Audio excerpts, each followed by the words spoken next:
Alright, good morning everybody. This is Mr. Cuervo. I'm going to be reading to you guys Sir Gawain and the Green Knight. This is the Simon Armitage translation. Now, the reason that I'm going to be, I'm giving you guys a little bit of a preface, a little bit of a warning. There may be some times where I stumble over my words, or I have to go back and correct myself and reread a portion of the text.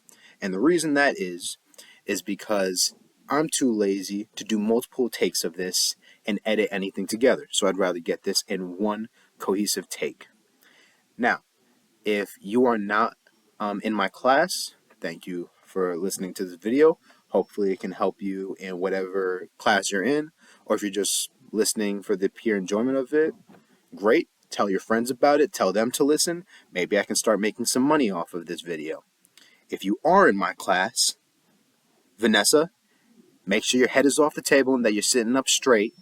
Donald, make sure your head is off the wall, you're sitting up straight, and you're not falling asleep. Jonte, if Donald has already fallen asleep, wake him up now. All right? Now that we've gotten that out of the way, let's go ahead and get started. All right. Part 1. Once the siege and assault of Troy had ceased, with the city a smoke heap of cinders and ashes, the turncoat whose tongue had tricked his own men was tried for his treason, the truest crime on earth. Then noble Aeneas and his noble lords went conquering abroad, laying claim to the crowns of the wealthiest kingdoms in the western world. Mighty Romulus quickly careered toward Rome and conceived a city in magnificent style, which from then until now has been known by his name. Titius constructed townships in Tuscany, and Langobard did likewise, building homes in Lombardy. And further afield over the Sea of France, on Britain's broad hilltops, Felix Brutus made his stand, and wonder, dread, and war have lingered in that land, where loss and love in turn have held the upper hand. After Britain was built by this founding father, a bold race bred there, battle-happy men causing trouble and torment in turbulent times. And through history, more strangeness has happened here than anywhere else I know of on earth. But most regal of rulers in the royal line was Arthur, who I heard is honored above all, and the inspiring story I intend to spin has moved the hearts and minds of many. An awesome episode in the legends of Arthur. So listen a while to my tale, if you will. So I'll tell it as it's told in the town where it trips from the tongue, and as it has been inked in stories bold and strong, through letters which once linked have lasted loud and long. So, just to give a quick preface, that was a bit of an introduction to the actual story itself. So I don't want you guys to get a little tripped up off of that. That's just an introduction, sort of a prelude to the actual story. It was Christmas at Camelot, King Arthur's court, where the great and the good of the land had gathered, all the righteous lords of the ranks of the Round Table, quite properly carousing and revelling in pleasure. Time after time, in tournaments of joust, they had lunged at each other with leveled lances, then returned to the castle to carry on their caroling. For the feasting lasted a full fortnight and one day, with more food and drink than a fellow could dream of. The hubbub of their humor was heavenly to hear, pleasant dialogue by day and dancing after dusk.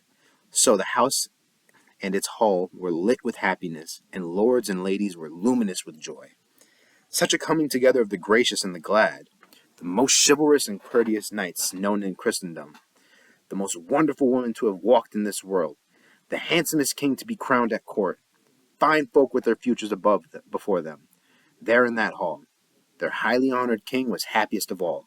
No nobler knights had come within a castle's wall. All right. We are now moving on. This is 2 weeks afterwards. With New Year so young it still yawned and stretched, helping were doubled on the days that day. And as king and company were coming to the hall, and choir in the chapel fell suddenly quiet, then a chorus erupted from the courtiers and clerks. "Noel!" they cheered, then, "Noel! Noel! New Year's gifts!" The knights cried next as they pressed forward to offer their presents, teasing with frivolous favors and forfeits. To those ladies who lost couldn't help but laugh, and the undefeated were far from forlorn. Their merrymaking rolled on in this manner until mealtime, when, washed and worthy, they went to the table and were seated in order of honor, as was apt. With Guinevere in their gathering, gloriously framed at her place on the platform, pricelessly curtained by silk to each side, and canopied across with French weave and fine tapestry from the Far East, studded with stones and stunning gems, pearls beyond pocket, pearls beyond purchase of price. But not one stone outshone the quartz of the Queen's eyes. With hand on heart, no one could argue otherwise. But Arthur would not eat until all were served. He brimmed with ebullience, being almost boyish in his love life, and what he liked the least was to sit still, watching the seasons slip by. So I'm going to take a brief moment to pause right there and kind of go over what we've kind of just covered. So all of this has been sort of an introduction to the actual storyline. All right? They're introducing the history behind King Arthur coming into power, and they're introducing King Arthur and his knights and his queen, and sort of the presents that they give, the how they sort of give this, how do I say, they give this presence about themselves that they alone stand above everybody else, while at the same time making sure that they stand beside their fellow knights and let them know of their importance to them. So at this point in time, King Arthur, his Queen Guinevere, and all the knights are sort of being painted in this sort of glow that they are righteous, they are true, they are the definition of knights. His blood was busy, and he buzzed with thoughts, and matter which played on his mind at that moment was his pledge to take no more portion from his plate on such a special day until his story was told. Some far-fetched yarn or outrageous fable, the tallest of tales, yet one ringing with truth, like the action-packed epics of men-at-arms, or till some chancer had challenged his chosen knight, dared him with a lance to lay life on the line, to stare death face to face and accept defeat, should fortune or fate smile more favorably on his foe. Within Camelot's castle, this was the custom. At feasts and festivals, when the fellowship would meet, with features proud and fine, he stood there tall and straight, a king at Christmas time amid great merriment. Still, he stands there, just being himself, chatting away charmingly, exchanging views. Good Sir Gawain is seated by Guinevere, and at Arthur's other side sits Agravain, the hard hand, both nephews of the king and notable knights. At the head sat Bishop Baldwin as Arthur's guest of honor, with Ewain, son of Urien, to eat beside him. And as soon as the nobles had sampled the spread, the stalwarts on the benches to both sides were served. The first course comes into the fanfare and clamor of blasting trumpets hung with trembling banners. Then, pounding double drums and dinning pipes. Weird sounds and wails of such warbled wildness, that to hear and feel them made the heart flow free. Flavorsome delicacies of flesh were fetched in and the freshest of foods. So many, in fact, there was scarcely space to present the stews or to set the soups in the silver bowls on the cloth. Each guest received his share of bread or meat or broth. A dozen plates per pair, plus beer or wine or both. Now on the subject of supper I'll say no more, as it's obvious to everyone that no one went without, because another sound, a new sound, suddenly drew near, which might signal the king to sample his supper, for barely had the horns finished blowing their breath, and with starters just spooned to the seated guests, a fearful form appeared, framed in the door, a mountain of a man, immeasurably high, a hulk of a human form from head to hips, so long and thick in his loins and his limbs, I should genuinely judge him to be a half-giant, or a most massive man, the mightiest of mortals, but handsome too, like any horseman worth his horse. For despite the bulk and brawn of his body, his stomach and waist were slender and sleek. In fact, in all features, he was finely formed, it seemed. Amazement seized their minds. No soul had ever seen a knight of such kind, entirely emerald green. So, it's at this point that we've sort of been introduced to not only Sir Gawain, who we've just been informed is King Arthur's nephew, We've also been introduced to the Green Knight. Now, if you didn't get this from what I just read, let me elaborate. I want you guys to imagine the Green Knight as a sexy Hulk. All right? I want you to imagine the most attractive man that you can think of. Whether it's like Chris Hemsworth, Michael B. Jordan, Chris Evans, whoever it is. Imagine them, but in like Hulk form in the best way possible. That's how this Green Knight is being described as. So right now we're at line 150. We're going to continue on.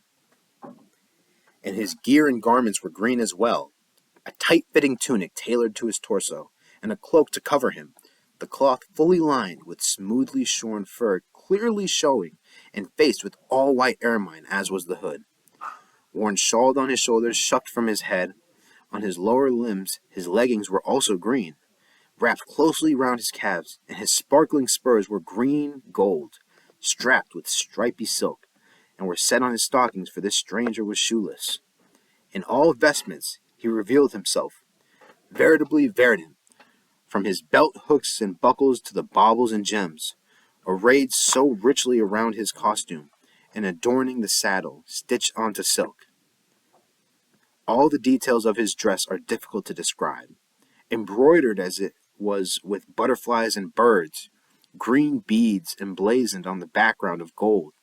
All the horse's tack, harness strap, hind strap, the eye of the bit, each alloy and enamel, and the stirrups he stood in were similarly tinted, and the same with the cantle and the skirts of the saddle, all glimmering and glinting with the greenest jewels, and the horse, every hair was green, from hoof to mane, a steed of pure green stock, each snort and shudder strained, the hand-stitched bridle, but his rider had him reined.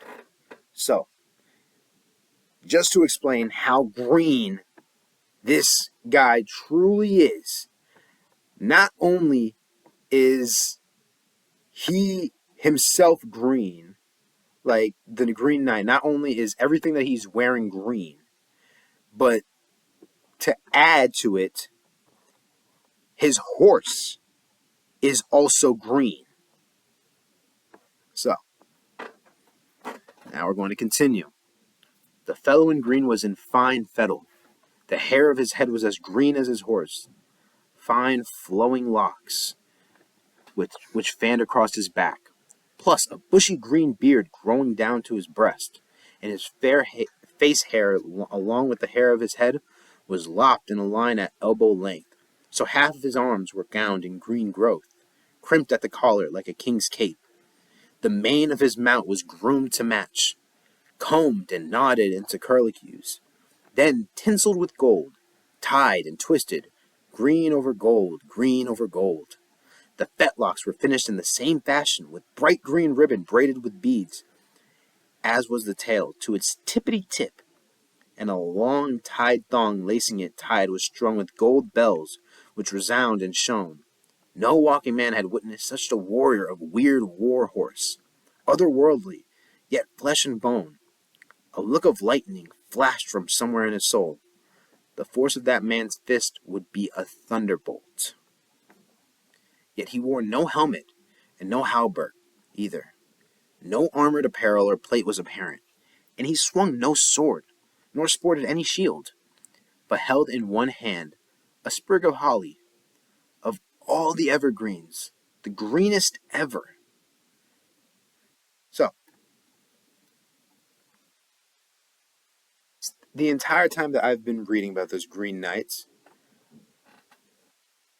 only thing that they've been talking about is how green he is. Just from his head to his toe, his hair, his beard, his chest, the stuff that he wears, his horse, even one of the things that he's holding in his hand is green. It's just a sprig of holly, a type of plant. And they've seen even that plant that he's holding in his hand is known to be the greenest green ever. And as I continue, it says, and in the other hand held the mother of all axes, a cruel piece of kit, I kid you not. The head was an L, in length at least, and forged in green steel with a gilt finish. So, not only is the man green, his hair is green, his horse is green, the plant that he's carrying in his hand is green, but the axe that he's carrying, the actual metal, the steel, is green. So, either this man really likes green, or the author is trying to offer some sort of symbolism. He's trying to get he's trying to get some point across, or trying to foreshadow something that's yet to come. So, let's continue. The skull-busting blade was so stropped and buffed it could shear a man's scalp and shave him to boot. The handle which fitted that fiend's great fist was inlaid with iron end to end, with green pigment picking out impressive designs, from stock to neck where it stopped with a knot. A lace was looped the length of the haft, trimmed with tassels and tails of string, fastened firmly in place by forest green buttons. And he kicks on, canters through that crowded hall toward the top table, not the least bit timid, cocksure of himself, sitting high in the saddle. And who? He bellows without breaking breath. Oh, I'm sorry. All right. Let me act like this Hulk man. And who? He bellows without breaking breath. Is governor of this gaggle. I'll be glad to know. It's with him and him alone that I'll have my say. The green man steered his gaze deep into every eye, explored each person's face to a probe for a reply. The guests looked on. They gaped and they gawked and were mute with amazement. What did it mean that human and horse could develop this hue, should grow to be grass green or greener still, like green enamel emboldened by bright gold? Some stood and stared, then stepped a little closer, drawn near to the knight to know his next move. They'd seen some sights, but this was something special, a miracle, or magic, or so they imagined. Yet several of the lords were like statues in their seats, left speechless and rigid, not risking a response. The hall fell hushed as if all who were present had slipped into sleep or some trance-like state. No doubt, not all were stunned and stilled by dread, but duty-bound, to hold their tongues until their sovereign could respond. Then the king acknowledged this curious occurrence. 250 cordially addressed him, keeping his cool. A warm welcome, sir. This winter's night. My name is Arthur. I am head of this house. Won't you slide from that saddle and stay a while? And the business which brings you we shall learn of later. No, said the knight. It's not in my nature to idle or alack about this evening, but because your acclaim is so loudly chorused, and your castle and brotherhood are called the best, the strongest men ever to mount the saddle, the worthiest knights ever known to the world, both in competition and true combat, and since courtesy, so it's said, is championed here, I'm intrigued, and attracted to your door at this time. Be assured by this holland stem here in my hand, that I mean no menace, so expect no malice, for if I'd slogged here tonight to slay and slaughter, my helmet and hauberk wouldn't be at home, and my sword and spear would be here at my side, and more weapons of war, as I'm sure you're aware, 270. I'm clothed for peace, not kitted out for conflict. But if you're half as honorable as I've heard folks say, you'll gracefully grant me this game which I asked for by right.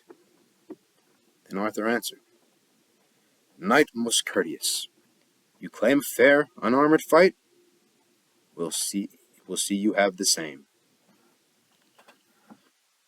So, at this point in time, Knight has introduced himself, saying, I am here to cause no harm.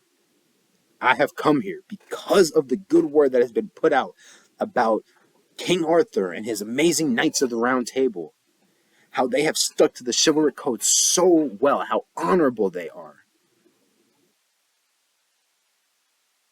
So, He's come just to ask for a game. And when he says game, uh, well, let's. I'm just gonna wait and let you guys read up to it. But just to reiterate, this massive Green Knight has only come for him to meet these men because of how well they're known for their chivalry and their honor. So King Arthur he welcomes him as is expected of knights during this time. He welcomes him, offers him a seat to eat, and the Green Knight says, "No, I've come for something else, and I hope that you grant it of me." So, let's continue. "I'm spoiling for no scrap, I swear. Besides, the bodies on these benches are just bum-fluffed bairns. If I'd ridden to your castle rigged out for a ruck, these lightweight adolescents wouldn't last a minute. But it's Yuletide, a time of youthfulness, yes? So at Christmas in this court, I lay down a challenge. If a person here present within these premises is big or bold or red-blooded enough to strike me one stroke and be struck in return, I shall give him as a gift this gigantic cleaver. The axe shall be his to handle how he likes. I'll kneel, bare my neck, and take the first knock. So who has the gall, the gumption, the guts, will spring from his seat and snatch this weapon. I offer the axe. Who'll have it as his own? I'll afford one free hit from which I won't flinch, and promise that 12 months will pass in peace. Then claim the duty I deserve in 1 year and 1 day. Does no one have the nerve to wager in this way?" So, when he said, "I have a game," this is his game. He said, "I'm looking for somebody with, for lack of a better words, with somebody with balls big enough to take this giant cleaver, and we're going to go blow for blow. I will get on the floor, kneel down, and bare my neck to you. I will allow you to strike me one time on the neck with that axe. You get one free hit. After that, I will come back in 1 year and 1 day, and I will get my hit back in return. So therefore, you hit me with an axe, I get to hit you with an axe. We'll see what happens." So most people would think, "Oh yeah, that doesn't seem like such fun of a game. Because it seems like the first person to make the swing is going to win, right?" Well, we'll see. Flustered at first, now totally foxed were the household and the lords, both the highborn and the low. Still stirruped, the knight swiveled round in his saddle, looking left and right, his red eyes rolling beneath the bristles of his bushy green brows, his beard swishing from side to side. When the court kept its counsel, he cleared his throat and stiffened his spine. Then he spoke his mind. "So, here is the house of Arthur," he scoffed, "whose virtues reverberate across vast realms. Where's the fortitude and fearlessness you're so famous for? And the breathtaking bravery and the big-mouthed bragging? The towering reputation of the Round Table, skittled and scuppered by a stranger? What a scandal! You flap and you finch, and I've not raised a finger." Then he laughed so loud, and their leader saw red. Blood flowed to his fine-featured face, and he raged inside. His men were also hurt. Those words had pricked their pride. But born so brave at heart, the king stepped up one stride. King Arthur's not going to let him get away with saying something so bold and disrespectful to his knights. "Your request," he countered, "is quite insane, and folly finds the man who flirts with the fool. No warrior worth his salt would be worried by your words. So in heaven's good name, hand over the axe, and I'll happily fulfill the favor you ask." He strides to him swiftly and seizes his arm. The man-mountain dismounts in one mighty leap. Then Arthur grips the axe, grabs it by its haft, and takes it above him, intending to attack. Yet the stranger before him stands up straight, highest in the house, by at least a head.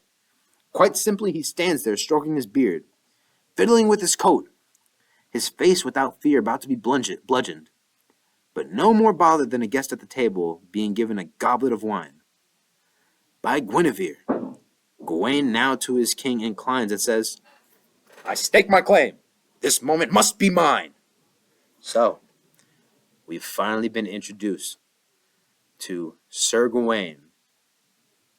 Or we finally heard Sir Gawain actually say something. So, at this point in time, Arthur's about to make this first swing, but no, Sir Gawain, he's going to be the one to stake his claim. He's going to be the one to swing that axe. Should you call me courteous, lord? Said Gawain to his king. To rise from my seat and stand at your side, politely take leave of my place at the table, and quit without causing offense to my queen? Then I shall come to your council before this great court, for I find it unfitting as my fellow knights would, when a deed of such daring is dangled before us, that you take on this trial, tempted as you are, when brave, bold men are seated on these benches, man never matched in the mettle of their minds, never beaten or bettered in the field of battle. I am weakest of your warriors and feeblest of wit. Loss of my life would be grieved the least. Were I not your nephew, my life would mean nothing. To be born of your blood is my body's only claim. Such a foolish affair is unfitting for a king. So being first to come forward, it should fall to me. And if my proposal is improper, let no other person stand blame. The knighthood then unites, and each knight says the same. Their king can stand aside and give Gawain the game. So, we've kind of been introduced to Sir Gawain a little bit right now. As he's made it clear, in terms of chivalry and the chivalric code that these knights stand by, of all of them, Gawain he fits it the least. He's not exactly your brave knight in shining armor. He just, in his words, he's only important because he's the king's nephew. Had it not been for that, he probably would be a nobody. So in this moment, he's kind of taking up the seat saying, no, I'm gonna do this. I'm going to stake my claim. I'm gonna prove why I'm a knight. And if I die, then that's okay. So, I think we might all be able to infer what's about to happen.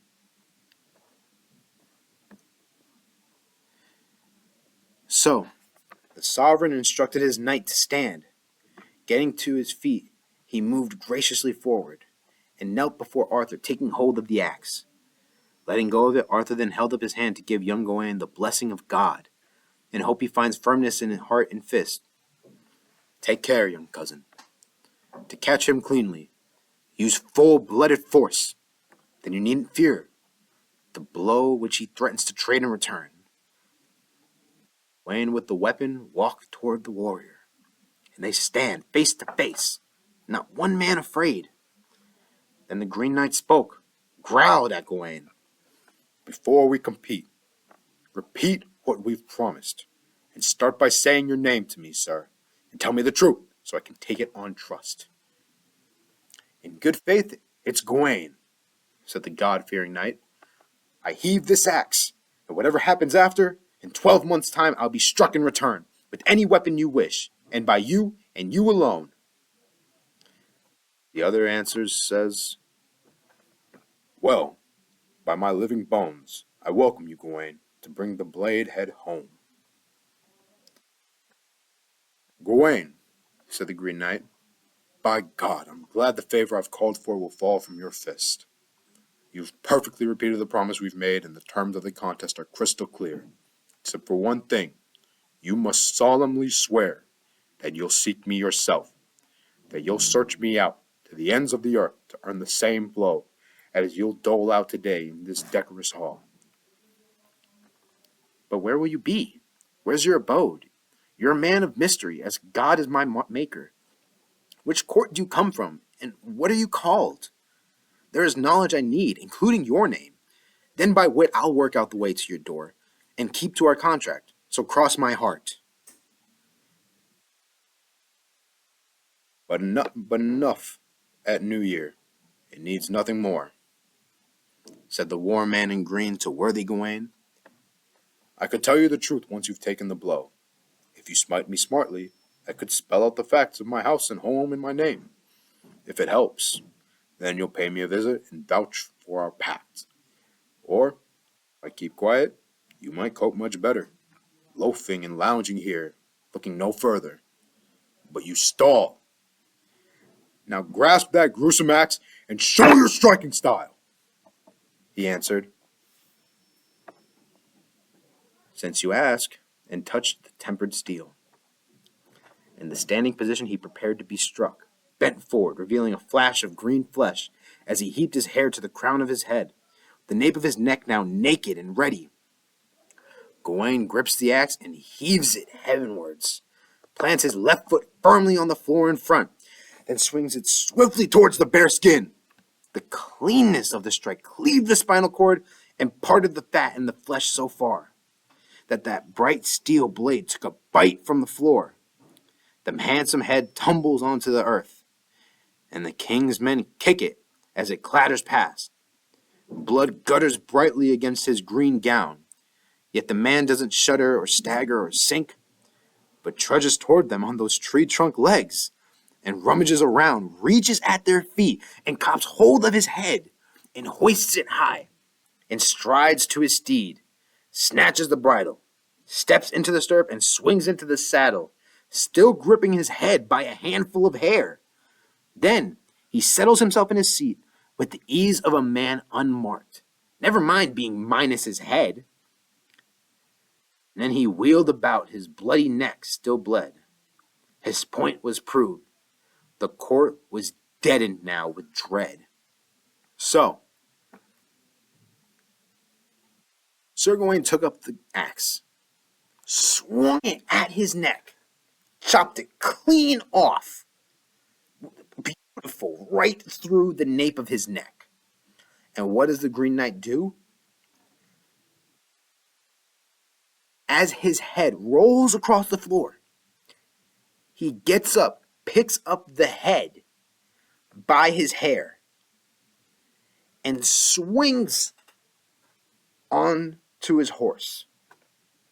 I don't know if any of you have ever heard of the legend of Sleepy Hollow and the Headless Horseman, but I want you right now, if you've never heard of that, look up the Headless Horseman. I want you to imagine that picture of that Headless Horseman, but imagine him like that sexy green Hulk that I imagined with the green horse. All right? So, for that scalp and skull now swung from his fist towards the top table, he turned the face, and it opened its eyelids, stared straight ahead, and spoke this speech, which you'll hear for yourselves. Sir Gawain, be wise enough to keep your word, and faithfully follow me until I'm found, as you vowed in this hall within hearing of these horsemen. You're charged with getting to the Green Chapel to reap what you've sown. You'll rightfully receive the justice you are due just as January dawns. Men, know my name as the Green Chapel Knight, and even a fool couldn't fail to find me. So come or be called a coward forever. With a tug of the reins, he twisted around, and head still in hand, galloped out of the hall. So the hooves brought fire from the flame and the flint. Which kingdom he came from, they hadn't a clue, no more than they knew where he made for next. And then, well, with the green man gone, they laughed and grinned again. And yet such going-ons were magic to those men. So, we've just been made quite clear about what's happening. We've kind of been introduced to the conflict of this play.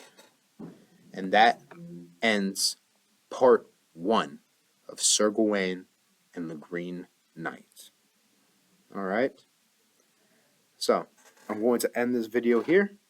I'm going to upload part 2 in a little bit. But just for right now, I would like to say this. If you are in my Cambridge class, take your notes. All right? There's no way I just read all of that for no reason and you don't even have a page full of notes. Have your Cornell notes done. Get the summary done. There is no excuse. All right? Now, I'm still new to this YouTube thing, so I'm going to do my best to link the actual text that I've been reading off of within the description of the video. So, with that being said, thank you very much. I hope you enjoyed the reading. Tell your friends about me. Make me some more money. Thank you very much.